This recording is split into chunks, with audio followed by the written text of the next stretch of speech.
On the night of July 22nd, 2015, the Broken Arrow, Oklahoma, police received an emergency call.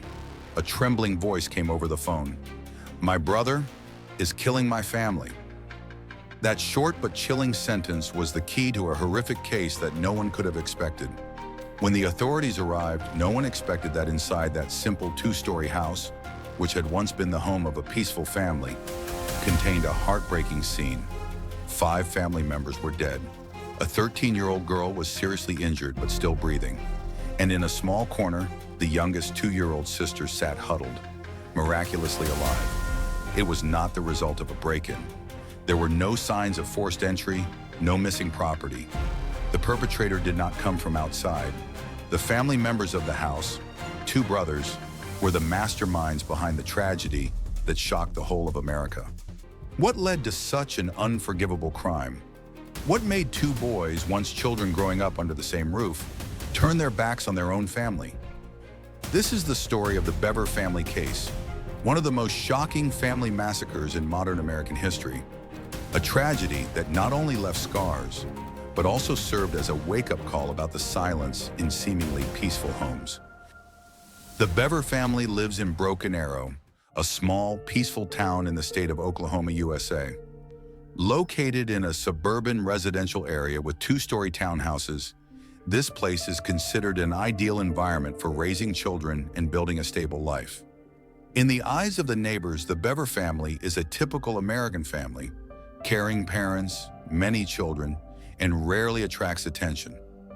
Mr. David Bever, 52 years old, is the pillar of the family, a strict, introverted man who rarely communicates with the neighbors.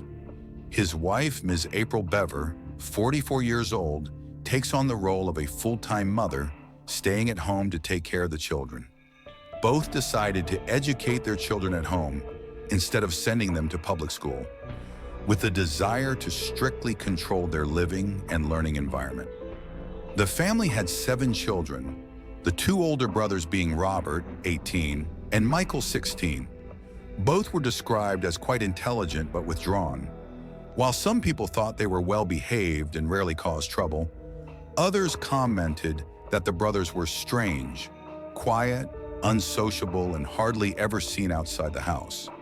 Although there were no reports of violence or serious conflicts, the family's near-total seclusion made them invisible to the surrounding community. No one, not even the neighbors, could have predicted that behind those closed doors lay a tragedy beyond imagination. For months leading up to July 2015, inside the Bever family home in Broken Arrow, a secret plan was being hatched by the 2 eldest sons, Robert and Michael Bever. No one on the outside knew anything was amiss, but in reality, the 2 had been planning a gruesome act in detail. They researched famous massacres, collected knives, body armor, electronic devices, and recorded each step in a separate document. According to the investigation records, July 22, 2015, was the day Robert and Michael chose to carry out their plan. The day passed like any other in the family. No one knew that that night, everything would change forever. As night fell, the family members went to bed one by one. The house was quiet, but not normal.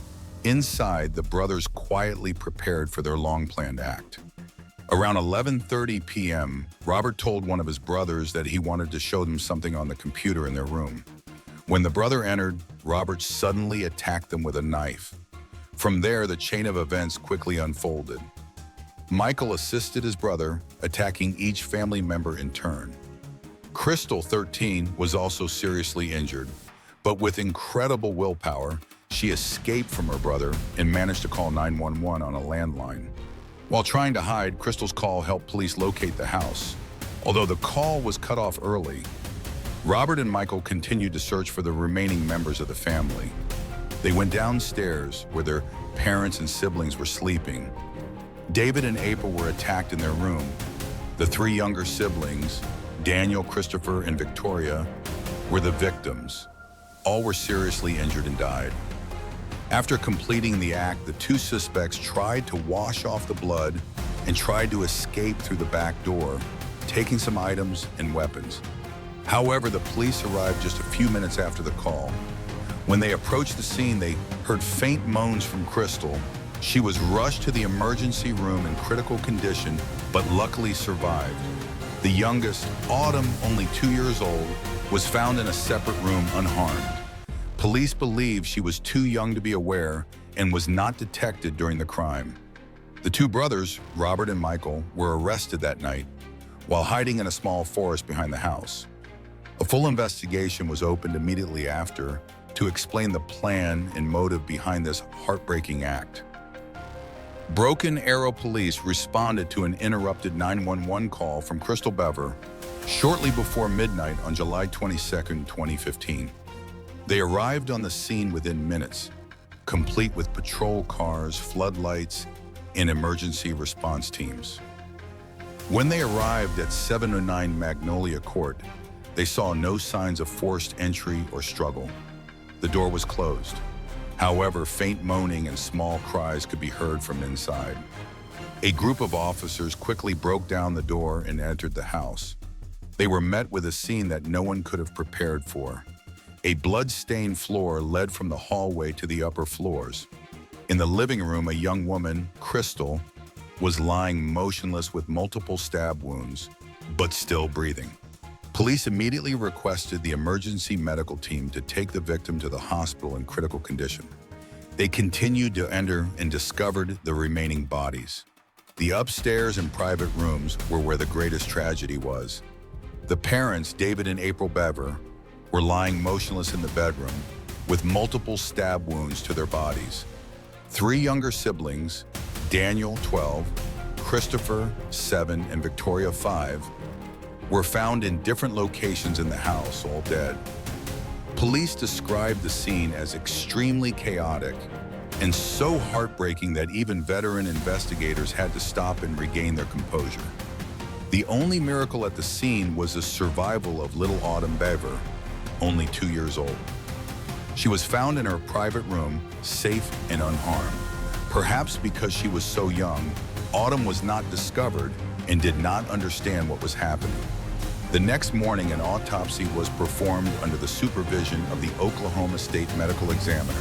The results confirmed that all 5 victims had died from stabbings with sharp knives. The wounds showed a deliberate and repetitive nature, typical of close-quarters attacks. David and April each suffered more than 20 stab wounds, while the children also suffered serious injuries, mainly to the chest and abdomen. The scene was completely sealed off for several days. Dozens of forensic specialists, investigators, and crime scene technicians worked through the night to collect evidence. During the examination, they discovered the weapons used in the crime, mainly kitchen knives, along with handwritten notes, plans, and diaries belonging to the 2 suspects. What the police discovered was not just the result of a spontaneous act, all of which points to a calculated, meticulously prepared crime, a massacre from within, which shocked both the community and the judiciary. Once the crime scene was secured and the victims were identified, Broken Arrow Police, in coordination with the Oklahoma State Criminal Investigation Division, launched a full investigation. All evidence at the scene indicated that the incident was not an attack from outside, but rather an act carried out by someone inside the home. Less than an hour after the incident, 2 suspects, Robert Bever, 18, and Michael Bever, 16, were arrested while hiding in the woods behind the home. Both were wearing dark clothing, had blood on them, and were not carrying identification. At the hideout, police seized several items related to the crime plan, including knives, gloves, and a laptop. After identifying the 2 suspects, police began analyzing electronic devices, diaries, and notes in the suspects' private rooms. The results showed that the massacre had been planned in detail for more than a year. Robert initiated it, and Michael supported and approved of the plan. They researched historical mass murders, particularly obsessed with the 1999 Columbine shooting. In the electronic devices, police also found house plans, target lists, and documents describing a more extensive plan. with the intention of killing the family and then committing more crimes in public.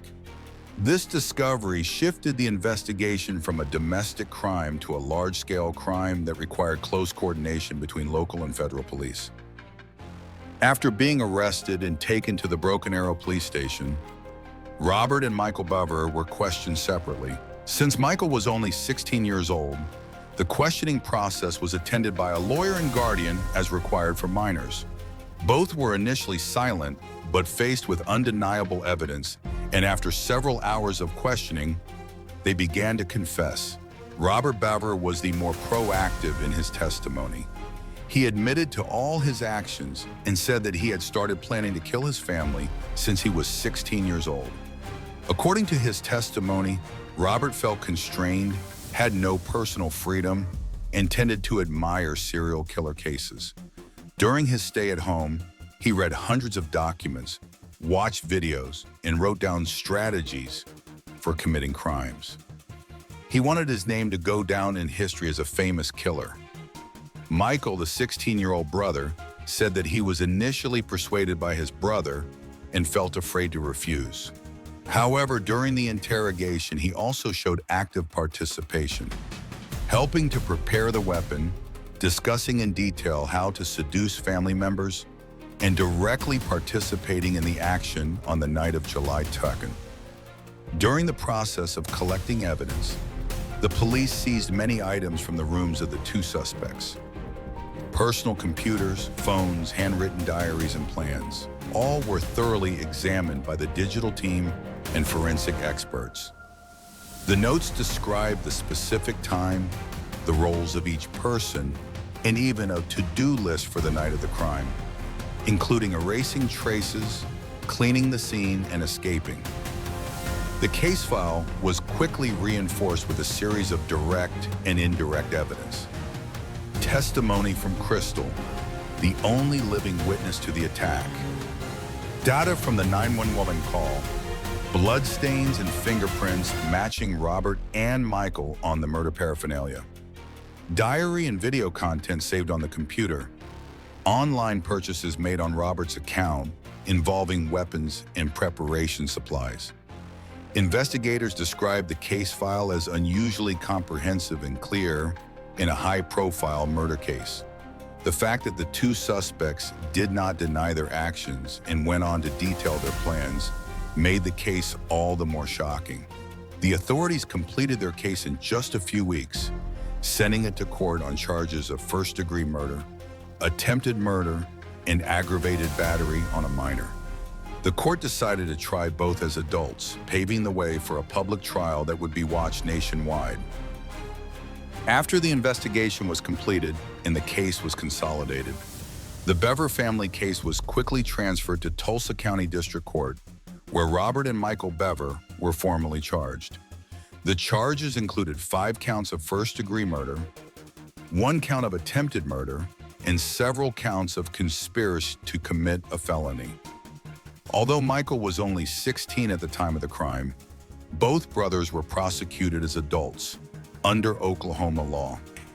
Robert Bever, the eldest brother and mastermind, chose to plead guilty to avoid the death penalty. At his 2016 trial, Robert did not enter any plea. He admitted to all charges and expressed indifference to the consequences of his actions. The judge sentenced Robert to 6 life terms without parole, a harsh sentence, but one that fit the severity of the crime. Michael Bever, on the other hand, pleaded not guilty. His defense argued that Michael was manipulated by his brother, was not mature enough to fully understand the consequences of his actions, and deserved a chance at rehabilitation. However, the prosecutor presented a series of compelling evidence, including testimony, audio recordings, photographs, and videos that demonstrated Michael's active role in the preparation and execution of the plan. Michael's trial lasted several weeks and attracted a lot of media attention. Witnesses, including investigators, psychologists, neighbors, and forensic staff, were called in turn.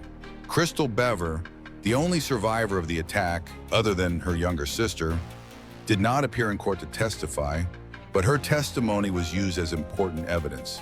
Finally, in 2018, a jury found Michael Bever guilty of first-degree murder and attempted murder. The court sentenced him to 5 life terms without parole, plus 28 years for the attempted murder of Crystal Bever. During the trial, crime scene and autopsy photos were not shown to the public because of the severity of the situation, to avoid traumatizing the jury and the public. Instead, digital evidence and witness testimony were used to recreate the brutality of the incident. The trial ended with harsh sentences for both brothers. Although justice was served, the loss of the survivors, especially Crystal and Autumn, remains a scar that will never heal in personal memory and in the history of American crime.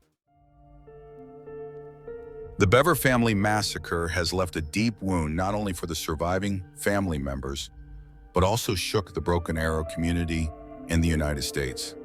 5 lives were taken in cold blood, including 3 children who had not yet grown up to understand what life was. Crystal, the little girl who survived, not only bears physical scars, but also has to live with the horrific memories of that fateful night. And Autumn, who was only 2 years old when the incident happened, will grow up with the truth of loss, without parents, without siblings, and carrying a past she did not choose. This is more than just a criminal case. It is a powerful reminder of the hidden problems in families, of social isolation, lack of communication, and emotional supervision in a seemingly completely safe environment. Family is the safest place, but if the signs of trouble are not heard, if the isolation is not recognized, the consequences can be unimaginable. We cannot change the past, but we can learn from it. Learn to observe, listen, and care more about those around us, especially children. Create a space where children can share, express their feelings, and get support when they show signs of trouble. Don't let silence be the reason for the tragedy to repeat itself.